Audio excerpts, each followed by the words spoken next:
All right, so let's pick up where we left off in our Laws of Exponents foldable.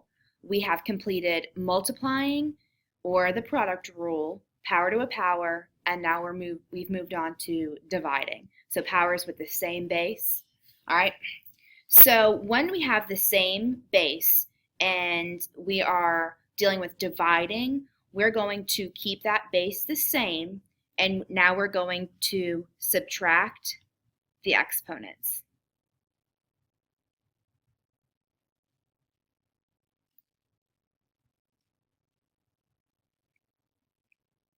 Okay? So algebraically, we're going to look at this as the base of a raised to the m exponent divided by that same base a raised to the n exponent. We're going to, like we said, keep the base the same, which is just a, and we're going to subtract those exponents. So that would look like m minus n. Okay? And now numerically, let's see why this works. We have our example that we've been using. Let's use 9 to that third power divided by 9 to the second power. In expanded form, let's see what that looks like. We have 9 being multiplied by itself 3 times. So 9 times 9 times 9. And we're dividing that by 9 being multiplied by itself twice. So 9 times 9. Well, what's going to cancel each other out? 9 divided by 9 is 1. 9 divided by 9 is 1. So those two can cancel out. The only thing left we have is 1 9. So 9, or you could put 9 to the first power, okay? Because 3, then subtract 2 is to that 1 exponent, or to that first power, okay? All right, let's move on to example 3a. We're looking at 10 to the 8th divided by 10 to the 3rd. As we've noted, we have that same base, so let's keep it the same. And let's identify our exponents. We have to the 8th and to the 3rd.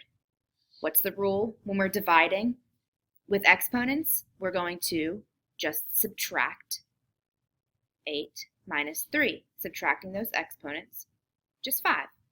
So now our base is 10. Bring this up here to the 5th. Our final answer is 10 to the 5th. Moving on. Example 3b. We have 6 squared times 6 to the 7th, and all of that is divided by 6 to the 3rd. So first we need to multiply. As PEMDAS tells us, we're going to multiply before we divide, whichever comes first. So multiplication is here first. Let's look at that. We have 6 squared times 6 to the 7th. We're going to keep that base the same as 6. And our product rule, so that's the first thing that we learned, is that we're going to add those exponents. 6, this 2 plus 7 is 9. So now we have 6 to the 9th. And don't forget what we haven't touched, divided by 6 to the 3rd. Well, now we've just introduced that dividing rule with the same base. Keep the base. And what do we do with the exponents? Subtract them. 9 minus 3 is 6. So this 6 gets brought up. That is your exponent.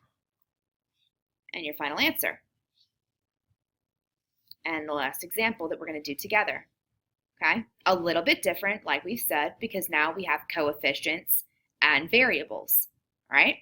So the first thing we're going to do, let's isolate everything that we're looking at. Let's look at this coefficient stuff. We're going to look at the x's together, and we're also going to look at those y's. The more you separate them, the easier it'll be to put them back together at the end. So let's look at our coefficients that I've circled in blue. Okay? We have a -2 divided by 8. Well, we can reduce that. They don't necessarily divide out, but we can divide 2 out of each of those. So 2 divided by negative 2 is just negative 1. And 2 goes into 8 4 times. Keep it on top and the bottom.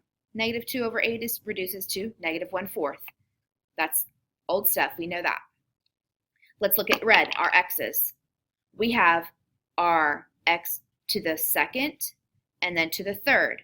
Well, we know 2 minus 3 is negative 1.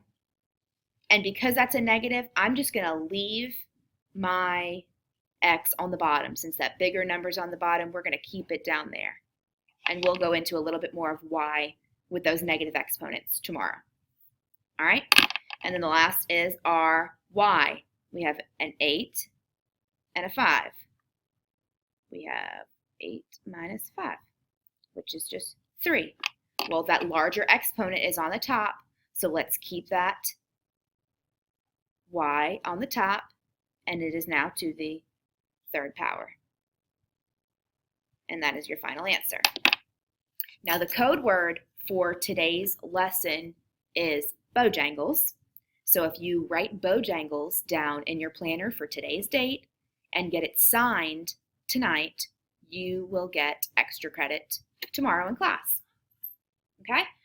Now what you're going to do now that you've completed your foldables so that I can check for your understanding, you're going to look at that left-hand page that you were given.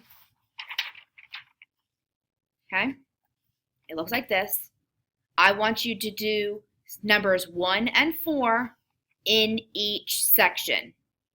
Okay? 1 and 4 in each section. Now, I don't want you to glue that in yet because I need to go back and look at that to check for your understanding of today's lesson. Okay? If you have any questions, feel free to email me or bring them to class tomorrow. You can go ahead and glue in your foldable now that that page is done. Remember, that's going on 83 for Math 8, and it's going on 97 for Math 1. Okay? And do not glue in your left-hand page until I've checked for understanding. All right?